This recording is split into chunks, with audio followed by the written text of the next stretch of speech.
Hello and good morning. My name is Chandler Tucker and this is video reflection number 1. So I'm going to start off today by talking about my weaknesses. Weakness 1, we're going to talk about listening, more specifically effective listening.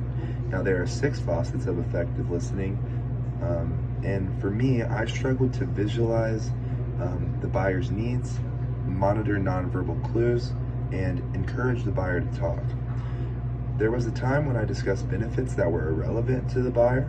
This slowed down the process and made me appear unprofessional. By monitoring these nonverbal clues, I could have determined what the buyer was more interested in. By visualizing the problems, I would have been able to better solve the needs of my client. In weakness 2, we're going to talk about market knowledge, more specifically competitor knowledge, which is knowledge of the competitor's strengths and weaknesses in the market.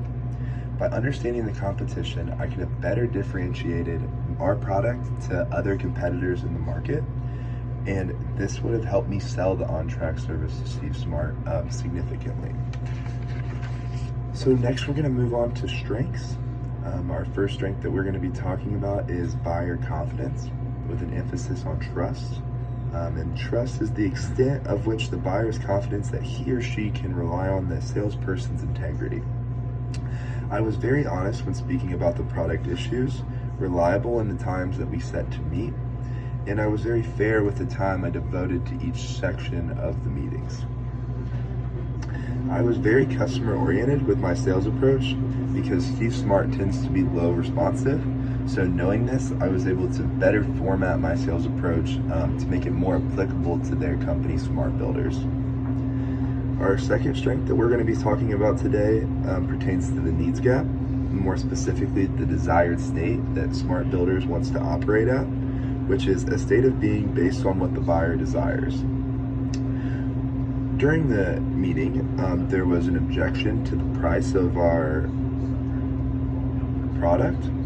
So by explaining how the price spent on on-tracks would actually lead to increased revenues, I was able to explain to them that Hilti could reduce their needs gap, and by this I mean increase them from where they are right now to where they want to be.